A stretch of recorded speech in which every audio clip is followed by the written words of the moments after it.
Ladies and gentlemen, I'm not going to lie about this. I've been kind of reluctant to do this TNA review because I wasn't feeling very certain that...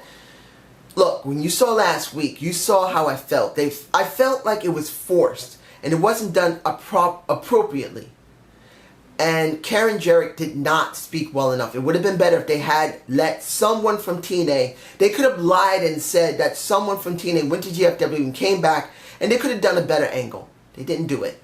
So when you see this week, you wonder, the very beginnings of it, will it actually end up good? And let's be honest, it wasn't that good. It wasn't.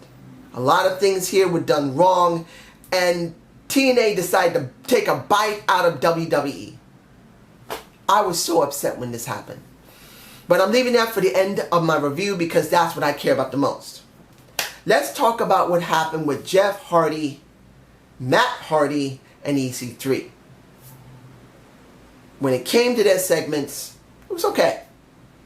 Jeff and Matt talked well, EC3 talked well, and when the match came out, the match was not bad. I didn't expect EC3 to job here, and he didn't. So now, Jeff Hardy is now the assistant to EC3.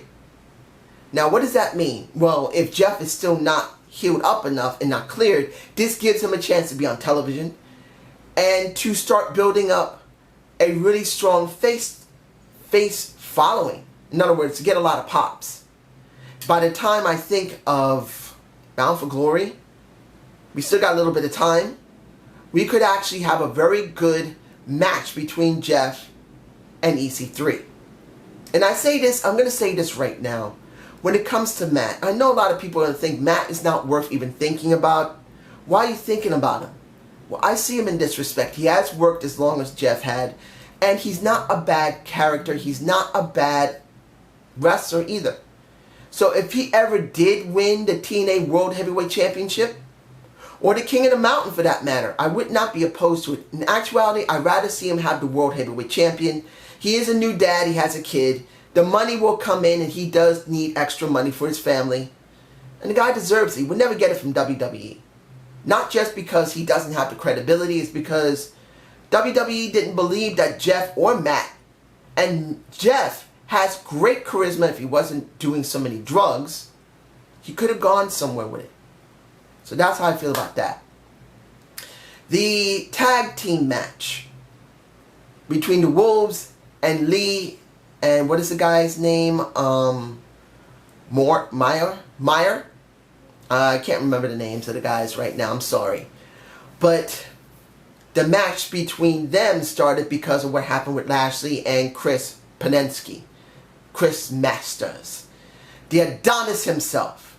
Master of the Universe. I hope that's what it said on his shirt when he was in the very beginnings of the show and the middle when they had that little segment. I hope that's what it is. Master of the Universe. Well, at least Master of Wrestling. That would be good. I'm not going to cover what happened with those two because there's really no need to, because it was a DQ. Lashley was going to win it, but they DQ'd it.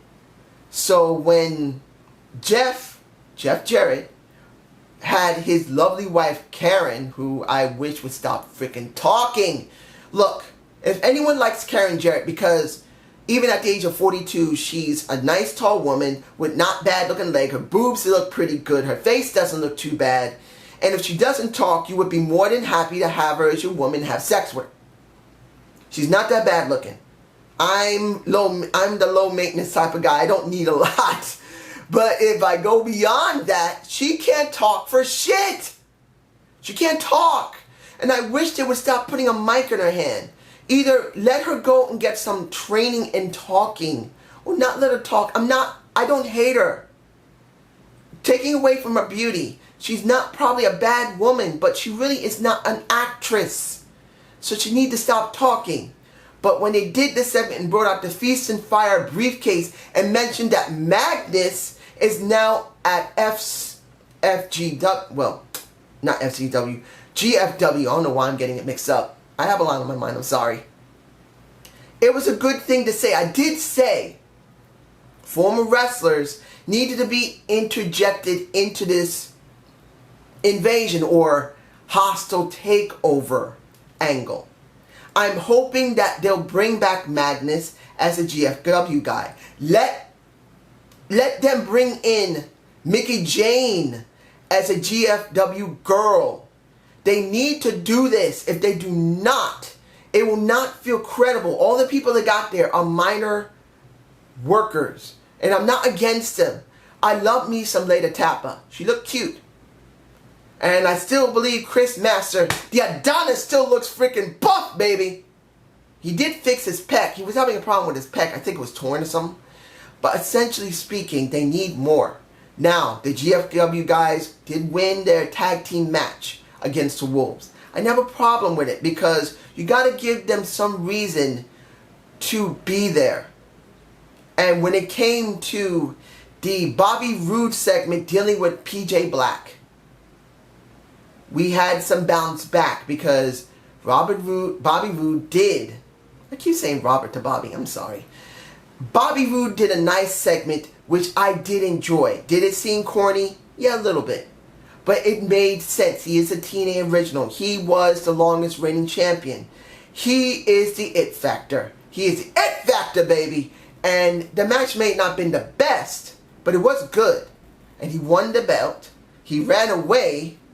And that's when we go into the segment between... Oh my gosh. As I said earlier, Karen can't talk. She's a tall, good-looking woman with a nice set of boobs. But she cannot talk to save her freaking life. She pauses too much. She sounds like she's cracking in her voice. And it sounds horrid. And I wish they had not gave her the mic. But there's someone just as bad or worse as her. And that's Dixie Carter. She's better as a heel. She talks better as a heel. She acts better as a heel. I wish she hadn't had to be a face here. But I'm going to say this truthfully. As bad as Dixie talked, as bad as Karen Jarrett talked, and even to a certain extent, Jeff sounded bad. The argument between Dixie and Jeff Jarrett was actually decently organic. What do I mean by that? It's simple. Real arguments, you're going to talk over one another, you're going to get upset about something, anybody that's on your side, you're going to shoo them away like, get the fuck away from me, I want to get this shit, this is mine. Or that type of attitude. Well, that's how most of the time a New York attitude is. And being in New York, I try not to act like that because sometimes it is not appropriate. But there are points when you should lose your shit. And in this section of the show, which was the 1 hour main event, I believe, it was placed well. Even with all the problems with these guys not talking well, the argument did resonate somewhat with the crowd. Even though the crowd is not very big in Orlando. And I believe it was Orlando. It was still good. So I will, to a certain extent, shoo away that Karen cannot talk for shit. Dixie is terrible as a face and is better as a heel. And Jeff Jarrett seemed to be trying way too hard or was very distracted. Or could this actually be a little bit of real truth because he's never been too happy that he lost his company in the first place. So he could actually been a little more emotional than normal. Let's be honest, this was his company. He got over most of the time. It was his. And I'm sure to a certain extent, let's be frank here, ladies and gentlemen. Jeff started that company. Whether he was trying to get himself over or he really wanted to compete against WWE or he really loved the business that he wanted to get back by making his own company. You can say whatever you want. If they're all three or just one. Knowing that his company at this point in its existence is this bad, I really believe to a certain extent he's upset. His company's been run into the ground by Hulk Hogan, by Eric Bischoff, by Dixie Carter, by everybody. He probably did better than they did to a slight extent. Let's move on, ladies and gentlemen. Whew. Let's see here. Wasn't that much here, ladies and gentlemen. The last thing I'm going to talk about, and this isn't going to be a very long video. If I forgot something, I'm sorry. Oh wait, I forgot about Kenny King and Bram. Let me give it to you like this about Kenny King. Ever since he was part of the Beatdown clan, he's been a little kid. Skipping around when he should be with women, and he has been with women, and he's jumping around like a little 5 to a 10-year-old kid. I always said, why the fuck are you doing that, Kenny? You're supposed to be a real ladies' man, not a 12 to a 10-year-old kid. And I always thought that he should have had a better character. And I know a lot of people don't like him because they think he's a minor player. But look, this isn't the WWE. And TNA is different. And I really believe that he could have done something better. Really, he could have. If he had been given the opportunity, instead of just being a sidekick. But here, he spoke well. Here's the problem. Kenny King went up against Bram and lost. He lost. Now, there's two big problems with that. One, Kenny King has been brought back and he's on his own and he's a face now. He should have won against someone minor, not Bram. Two, Bram is a big issue. And I got to say this right now to Andre Corbell. And his video that he spoke about Bram. Now, I'm saying this honestly. Bram fucked up badly. And I thought of doing a debate of the week. I just didn't have the interest right now because of all the stress I've had. But I want to say this. Bram fucked up seriously. If he is found guilty of the charges, that will be felonies. I believe he held either his wife, which is Charlotte, until they just divorced. I believe they still say that they're still married. If they're still married and possibly the divorce is just about to come through, doing this is stupid. He just messed up his wife, his Charlotte. Two, for Bram personally. For Charlotte, I'm angry. She deserves better. For Bram, this stupid motherfucker has just messed himself up in America. If he is found guilty, and even if he spends a year or two in jail, or even gets fucking probation, he's finished. He can't wrestle in America. They don't give jobs to felons, normally. They don't. I mean, R-Truth is one of those rare exceptions. And, to a certain extent, MVP. But him, doing what he did, I doubt they're going to give him a chance in WWE at all. Let alone ever coming back to TNA because he's gone.